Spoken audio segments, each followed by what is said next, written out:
Hi. First of all, I should disclose I'm prone to treating consumer creativity, co-creation, user innovation, and even open source as sort of similar phenomena, so pardon me if I use those terms interchangeably. What interests me is sort of consumer creativity as expressed through the co-creation of the brand and the sociological and cultural processes sort of surrounding that co-creation of the brand.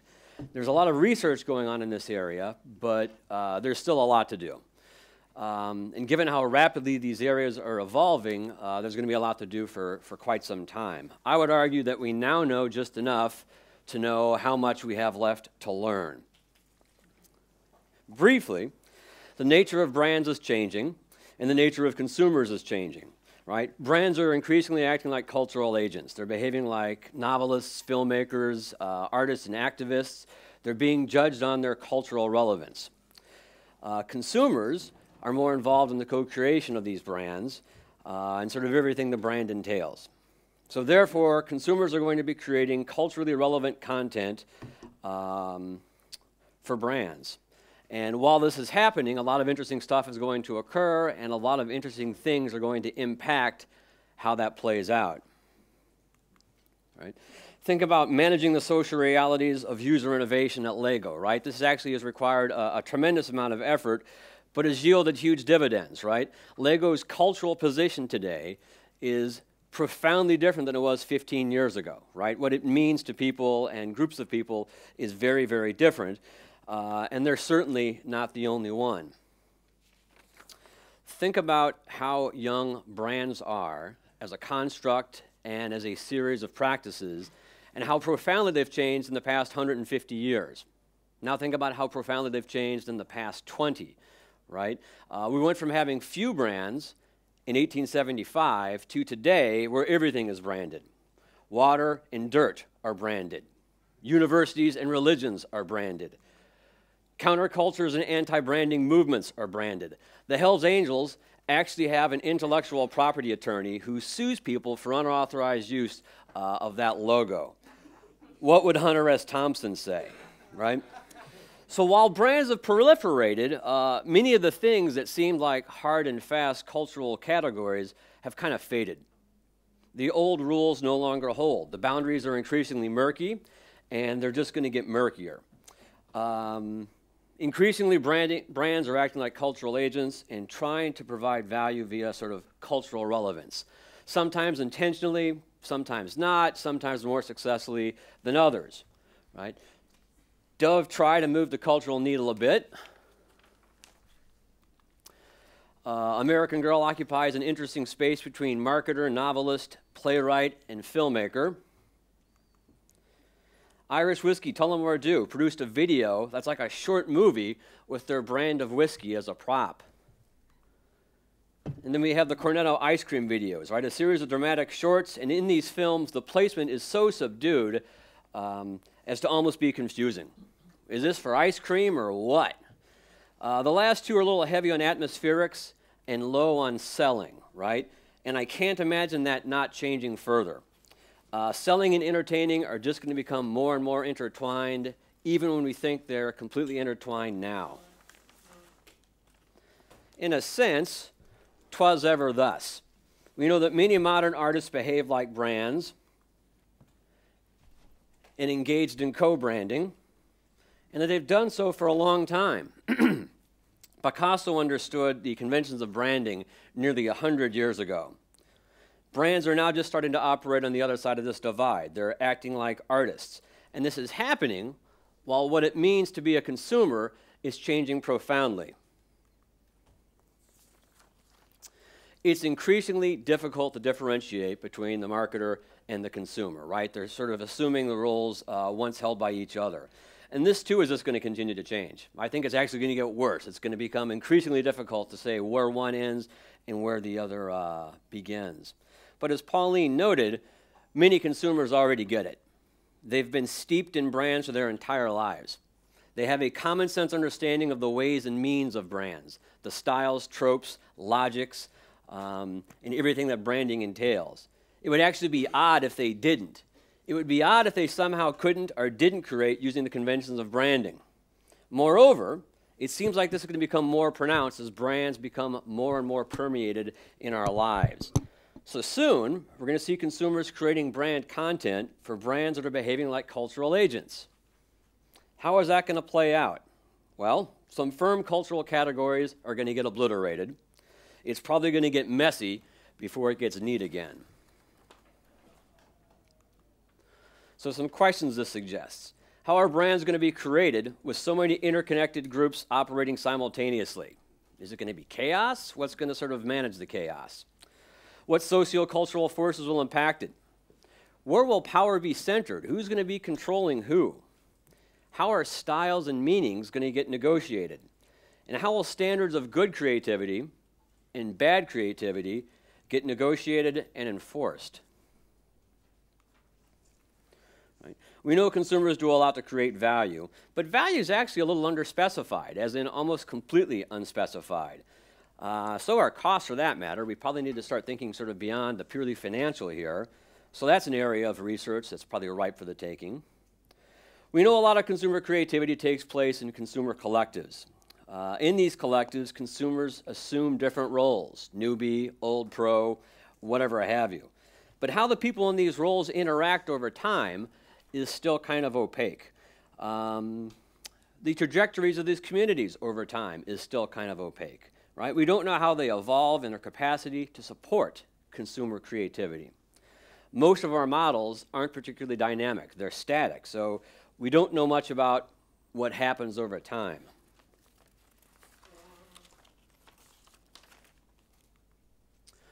So this suggests some other research questions, right? And some of these are sort of based in sort of static models, but just to sort of prompt thinking, right?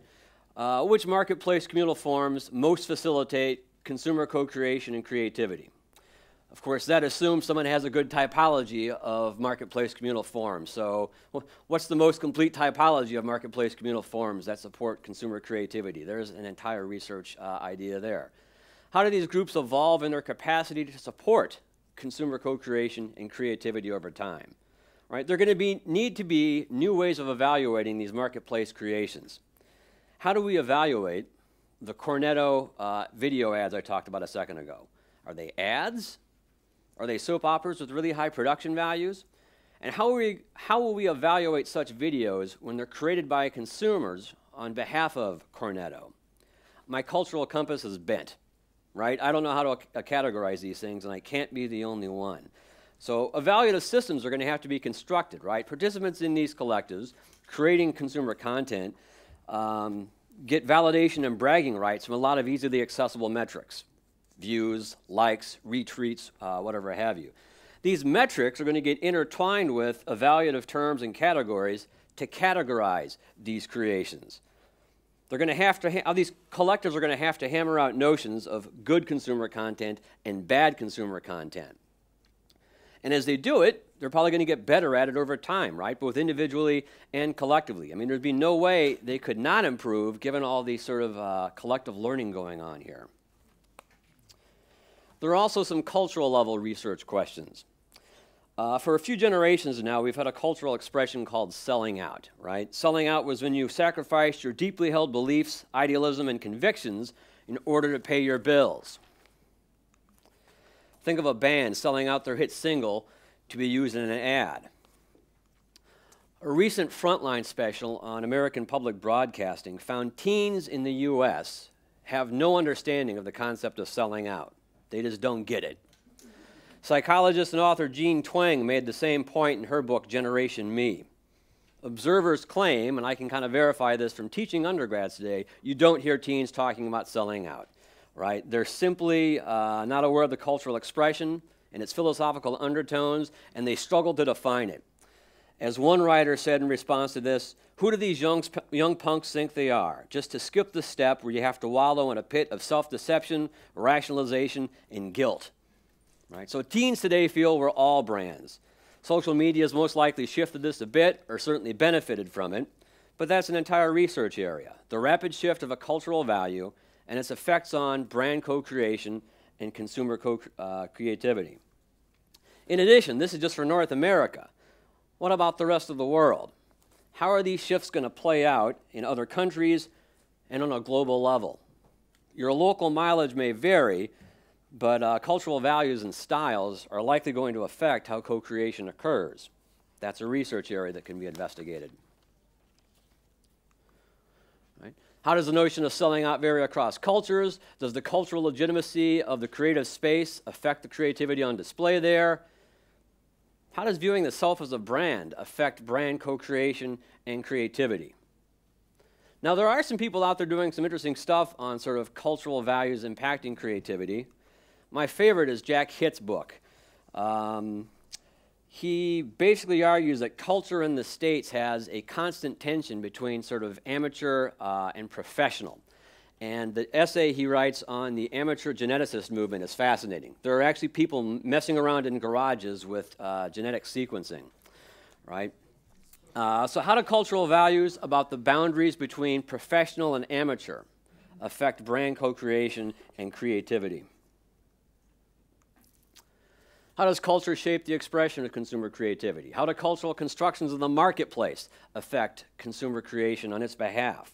There are lots of cultural questions to consider here.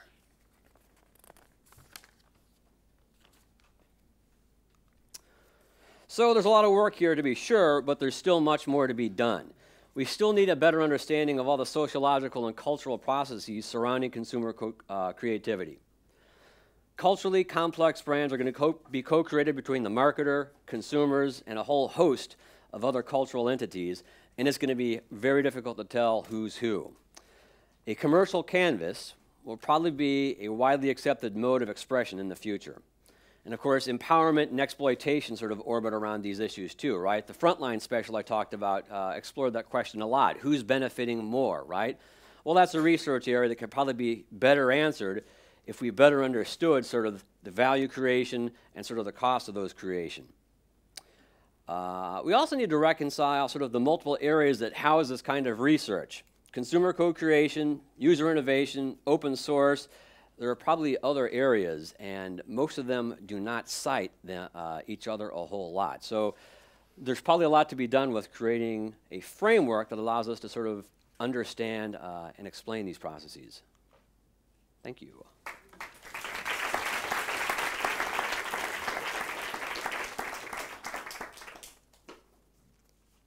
Questions? Yeah? Yes.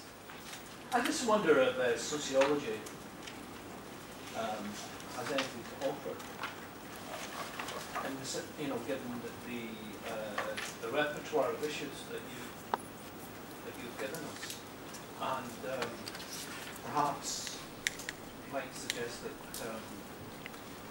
the schism between what we do as it's being represented here, I understand that it's a schism, you may not, and more psychodynamic approaches. What do you mean by psychodynamic? A psychoanalytical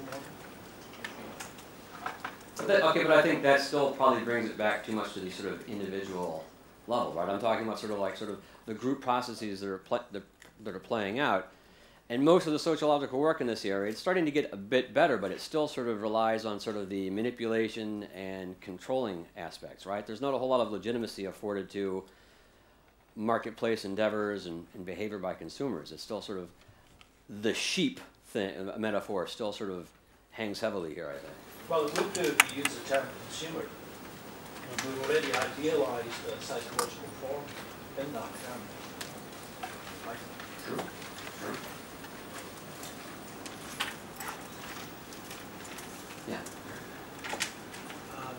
That's a great presentation. Thank you. Lots of wonderful research ideas. Wish I had another 80 years to live. but I was curious because at the end, so you presented us with a highly dynamic situation. I think you're absolutely right. And then you say what we need is a framework. Well, so, frameworks probably. But say you were critical of static models, but then you argue that we need a static model. So I don't think a framework necessarily has to be static, right? It could accommodate how things change over time. To accommodate the processes that allow things to change. How do these communities change in their trajectories from starting to harbor consumer co-creation and creativity and how that improves over time. I can't imagine that a collective of consumers 10 years into it is going to behave the same way it did when it sort of first formed. Yeah, well, that's kind of the irony of that, right? Is they're countercultural and not particularly civilized, but they do have an attorney on retainer. Or the fact that the Adbusters entity has, they do a heck of a lot of branding for being an anti-branding movement. Yeah. So, Grant McCracken argued a few weeks ago at Susan Fournier's branding conference that we talk about consumer co-creation, but ultimately it's the marketers or whoever's in control of the brand that has more power. They're the ones who try and set out the cultural code in the first place. So the consumers maybe play with it, but it's usually what they do is somehow in response or opposition or whatever to what the marketers have done. And if you look at, say, Marcus Giesler's work on Botox, every time consumers tried to change the image of what the brand meant, the brand came back and repositioned itself in opposition to that. So I guess I bring up these examples to say, you know, or to play devil's advocate, you know, does the consumer have as much, you know, power and control as being implied in your discussion of co-creation and creativity? Or is that sort of just because they have some, we assume that it's more power than they actually have? Well, I think more consumers' voices are going to get involved in this, so power is going to shift, but who's exploiting who, I think, is probably still a fair question. So, but I think the tendency is probably to overestimate the marketer's power, because the marketer throws sort of an idea of what the brand stands for out there, but that's not necessarily what consumers are going to interpret that stimulus as, right? There are lots of different meanings they could sort of construe from anything, and then you have the sort of dog pile of all these other consumers sort of chiming in with their own ideas. So I don't think co-creation actually goes far enough, because it's just a large group of people sort of in this almost chaotic conversation taking place. So I think the marketer's power in being able to send a clear message of meaning is going to decrease. I think that's probably a managerial challenge. Yes? It just kind of occurred to me during the discussion that we usually use successful examples in our presentations. So Apple, maybe they're pretty good at manipulation, at least they're making some money, and Gore-Tex might be pretty good at it. But you know, as we know from entrepreneurial research, most firms fail. So it might be that we think there's less power than there is out there because we focus on the successes, possibly. Just tossing that out. Well, I think a lot of our models about sort of the branding sort of assign too much power to just the marketer and are still pretty rooted in sort of the individual, rational actor sort of model, right? And housed in that is an assumption that the consumer always understands completely clearly and accepts the claims being made by the marketer, and that's not necessarily the case. Give 10 people a list of 5 things to do and see how much variability you get in the end product there. Yes? Yeah, I guess the question, you know, there's no more selling out. Is it that there's no more selling out to be, you know, sort of had, or is it that, you know, consumers are no longer critical enough to, you know, say, well, you're selling out, and are completely sort of, you know, caught up in the sort of excitement of co-creation and lose, you know, any perspective on whether or not they're selling out? Well, I think it comes down to the fact that they view themselves as brands, right? So they're applying marketplace logics to sort of their own image and reputation, and they don't see that as any different, you know. So Almuna's the brand isn't different from Apple the brand. Yes? So you talk about cooperation doesn't go far enough. Do you think is it beyond exchange, or cooperation as a form, is it beyond exchange, which is fundamental to marketing, or it's something just within exchange? Oh, I think it's got to be, that's something within exchange, right? Because it's still centered on the brand, right? So that's sort of the point of the exchange. Or did I not understand the question?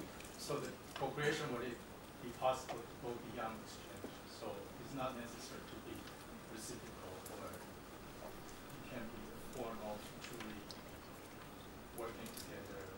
Oh, it can be, but I don't think it will necessarily always be, right? And I think we kind of imply that it always is. Yes. You put together co-creation and creativity, but I don't see the creativity concept in co-creation research, or not so much. You don't see the what? Creativity concept in co-creation research. And is it correct? Or because we study co-creation without talk about creativity, I think. Without creativity? Oh, I think there has. If the consumer co-create, it should be creative, but I don't see many of this topic of creativity in co-creation research. I'm not too sure that you can divorce creativity from co-creation, though, right? I mean, if you're creating something that looks like an ad for a brand you like, that's exercising creativity, right? Yeah. If you're telling a story about a brand you like, that's exercising creativity because you're having to sort of structure the narrative. The topic is creativity, but we don't name it as creativity. I don't.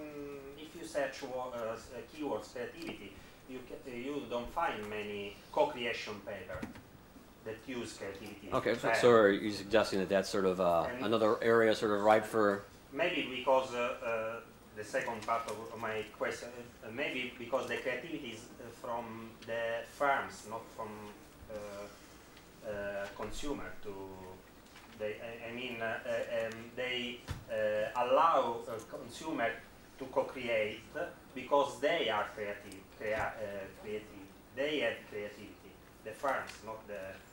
A creative way to involve consumer. The creativity maybe is from the firms, not. It's the same idea that the consumer is not so empowered because it's just guided from the. Oh, you mean so are you arguing that their creativity is restricted because their creativity is being centered on something that is a marketer device, like a brand? So I guess I'm asking is the question about sort of the legitimacy of the creativity on behalf of brands? Is that what you're asking? We don't talk about creativity because consumers are less creative. Are less creative. Firms are more creative to do this kind of stuff. It's just I make a question and I give an answer. Okay. Okay. Thank you.